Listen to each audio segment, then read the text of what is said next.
Hello, and welcome to the Marijuana Media Minute. I'm your host, Nadia Swaby, and this is your top marijuana-related news.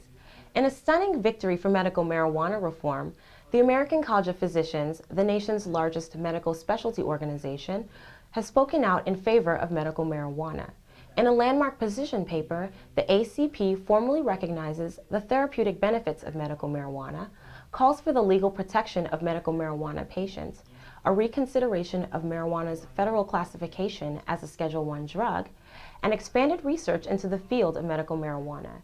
Here to talk to us more about this new development and what it means is Joe Haptis, Director of Outreach for the Marijuana Policy Project.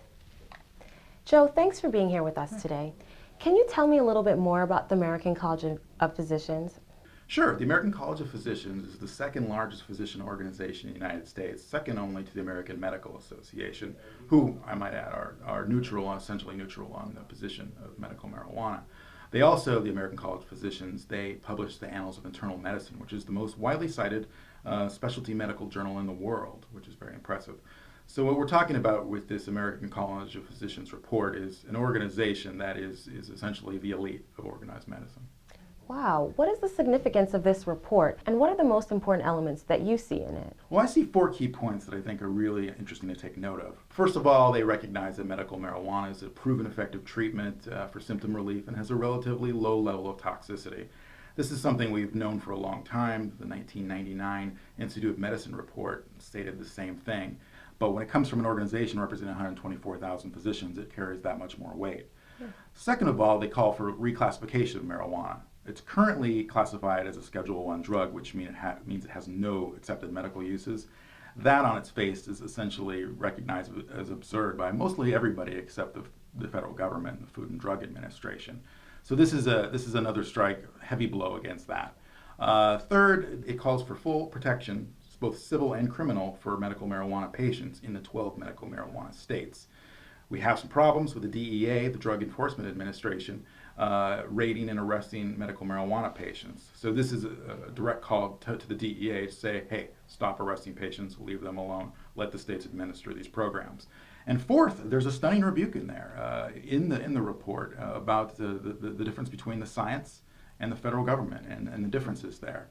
And the science is very strong on this issue, and yet we're still not seeing the movement through the federal government. They're still refusing this. So it's a really strong, powerful report overall, and we're very happy to see it.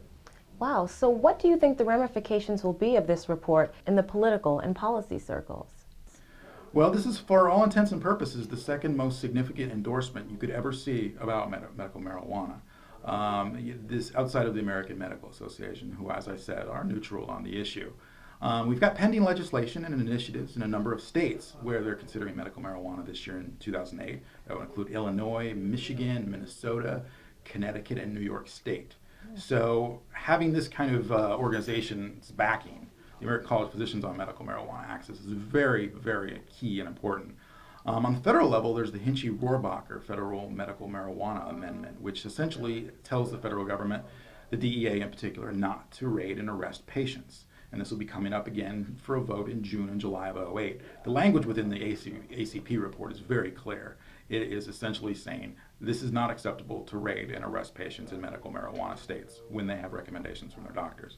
So I think the ramifications are going to be big. How do you think the Food and Drug Administration is going to react, given that in April of 2006, they declared that there are no sound scientific studies that support the medical use of marijuana for treatment in the United States? Yeah, I think they're going to have a little egg on their face on this one.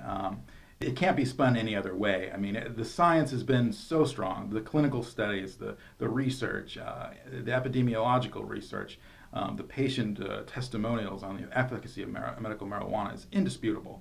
And it's really been a political decision at the FDA. So obviously they're going to be really embarrassed about this, and they're going to try very hard to ignore. But I suspect we're coming close to the tipping point on medical marijuana, and that the science just cannot be ignored anymore. It's become so blatantly apparent. How do you think the drug czar of the Office of National Drug Control Policy is going to react? Well, I kind of think of them as the Flat Earth Society at this point. They're not going to change their opinions on this kind of stuff. They are going to ignore any kind of truth, that any kind of reports. They've always ignored these things, and they will continue to ignore them. And that's sad, and it's pathetic. And hopefully, a new administration with less of a political agenda will open their eyes and just say, hey, medical marijuana is a separate issue from recreational uses of marijuana, and that we have to minimize patient suffering out there and make these things easy for people instead of living under the threat of arrest. Well, Joe, thank you so much for joining us. Thanks. I'm Nadia Swaby, and this has been your top marijuana-related news. I hope you'll join us again here on the Marijuana Media Minute.